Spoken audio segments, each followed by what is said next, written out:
In this video, I'm going to give you flow of PMP. I'm going to use 5 process group and I'm going to use 10 knowledge areas, and I'm going to show you how basically that makes sense. Okay, I hope that becomes valuable for you in your PMP exam. So we have 5 process group: initiation, planning, execution, monitoring and control, and closing. These are the 5 process group through which the entire project management move. Then we have stakeholder, we have communication, team, risk, quality, procurement, and scope, schedule, cost. Okay.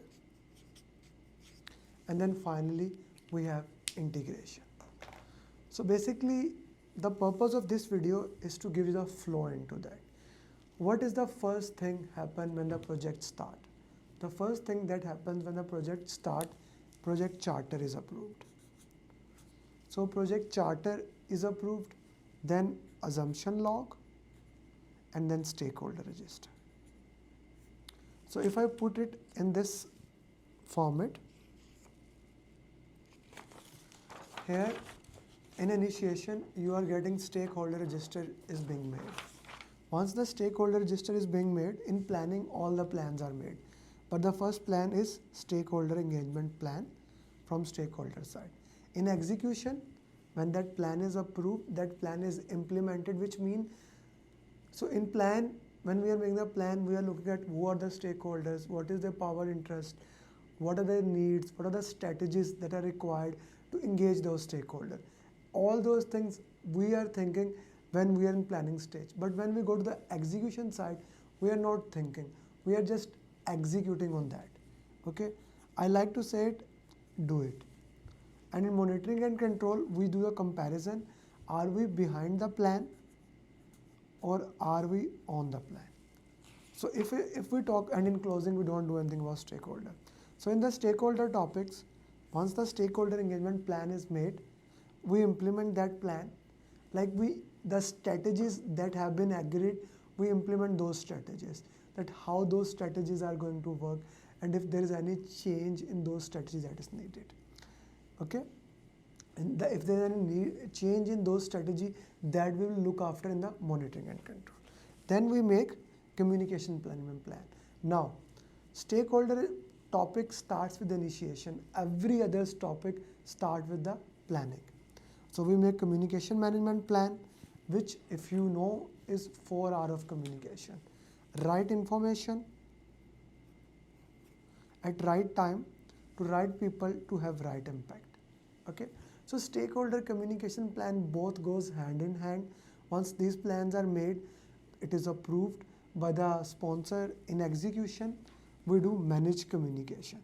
Now this is a very interesting topic here, manage communication, because the entire communication of the project management happens here. Everything that is related to communication happen in managed communication. One of the trainer called it post office of the entire project management. So whatever the information is in the project management goes through that pertinent topic, that is managed communication.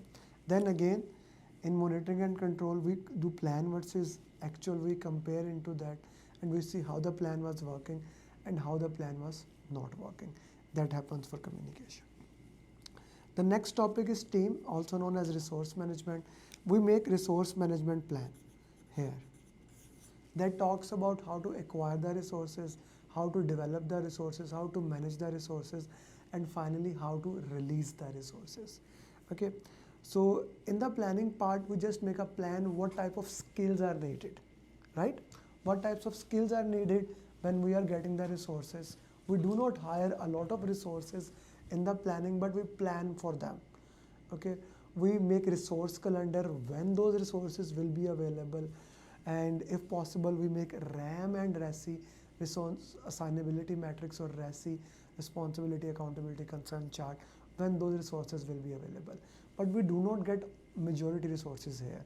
We just talk about them, make the resource plan. This happens The resource topic is heavily in the execution, where we acquire the resources, then we develop the resources, and then we manage them. Here is where basically we make the team charter, ground rules, we identify their strengths, provide them the task according to that strength, and then we identify the training assessment, what are the training requirements of those stakeholders, how we can provide those training requirements, what are the things that are needed for those stakeholders. It happens here. And then emotional intelligence and how I'm going to manage that conflict, that happens in the execution. Okay, those all motivational theory, emotional intelligence, it's in execution here. Okay, this part, the execution part, this part is the important. In monitoring and control, when we reach this is control, or here we release the resources. Here we release the resources. Those resources, like not all resources will be till the closing. Here the plan we have made, which resources will be, and then as we move forward, as we move ahead, we release certain resources. That is what it will happen here. Control the resources. Then in risk, although we do have assumption log in initiation, in the planning part, first we make for the risk topic risk management plan. Now risk management plan does not have any risk in it. It only talks about how the risk should be managed, how the process should be. Then we make the risk register. Of course, assumption log again act as a very big input here. It comes at, we use OPS, expert judgment, and other tools to identify the risk. We put it in the risk register. Once we put in the risk register, then we prioritize them qualitative as well as quantitative. We look into that, okay, what are the resources, how we can look into that. We rank them qualitative and quantitative. We plan their risk response, like positive risk are called opportunity, negative risk are called threat. So for negative risk, we will have avoid, mitigate, transfer. For positive risk, we have exploit, enhance. These strategies we will be using there. And of course, all those risks which are below the threshold, we are going to accept them. And the risk owners are going to monitor those risks. If a trigger happen, they are going to implement the risk response that is agreed, and then we are going to implement the risk response plan.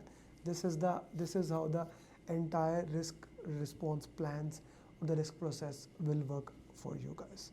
Okay, and then in execution part, actually execution is very important. Here we need to influence the risk owners, right? Here I need to influence the risk owner to actually take action. How are they going to take the action, or are they not going to take the action? It actually varies a lot in the execution part. Okay, in execution, I want to make sure they take action. So influencing, motivation, things will happen. In monitoring and control, we will do risk review meeting. And as a result, we will get risk report. So risk report, the summary report will be generated showing that what things in the risk has happened and what other things can happen. Okay, then we go to the quality. We made quality management plan. It will have the standards that the organization is going to follow, the cost of quality, the benchmarking, and quality metrics. In execution, now very important, quality assurance. We manage quality here to make sure while the deliverable is being done, we make the right deliverable. Okay, and in control quality, once the deliverables have been completed in control quality, we verify them. It is according to quality standard, and we give them verified deliverable. Then in procurement, in the planning part, we make procurement management plan, procurement strategy, and procurement statement of work. Once this is done, we basically in execution, we actually conduct procurement. In execution, we actually conduct procurement. And in execution, we are conducting procurement. We are looking at, okay, this has happened, this could be happen more, and we look into that. And we sign the agreement. The output of conduct procurement is agreement. And then in monitoring and control, when the procurements are done, we inspect it. And if we say, okay, the deliverables are okay, we accept that deliverable and we close that thing. Procurements are closed in monitoring and controlling, not in the closing the process. If any procurement is open, then we close in procurement. Okay. Now, scope, schedule, cost. In the scope, we make a requirement management plan. We collect the requirement, put them into requirement traceability requirement traceability metrics, and then and requirement documentation. Then using scope management plan, we make project scope statement, and finally we make scope baseline. Scope management plan guides for that. When we make the scope baseline in the scheduling, we made schedule baseline using like the work package that were made in the scope topic, right? We divide the work package and we further divide into activity list, milestone list, and activity attributes. We calculate the duration of each activity, dependency, relationship, and we use critical path to make a network diagram, and we calculate the schedule baseline. You get the schedule baseline. Same way we calculate cost baseline. We already have activities, we already have estimation technique analogous, parametric 3-point bottom-up estimation, and we calculate their cost for each activity.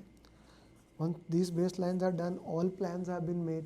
In the integration part, if I also write integration, I integrate it into combine into one project management plan. Into one project management plan, having every single thing, all the plans are made. Now we have a plan in execution. The sponsor approve all the plan. In execution, we implement the plan. In monitoring and control, we check the performance. Like for scope, we check any changes in that and we validate scope. The deliverables that has been verified here, they will be validated and become accepted deliverables. They will become accepted deliverables. For schedule and cost, we use SPI and CPI to make sure we write the project. So this is the entire predictive side of the project management. Once the deliverables are accepted, they goes to closing. We get approval for closing. Okay. Then sponsor gives the approval. You start writing final report. You start updating OPS, that includes project documents, lesson learned register, that goes lesson learned repository, documents archive, and then you also update EF, OPS, EF updated, you put in the lesson learned repository, you release the team and celebrate. So this is the kind of the big summary of the entire project management for you. I hope that is useful for you. If you have any question, put the follow-up there. I hope that makes sense. I try to make it quick so that can give you more value into that. If you are new to the YouTube channel, please do like and subscribe. Put in the comment, that will give more value to the people who are trying to learn. Bye-bye.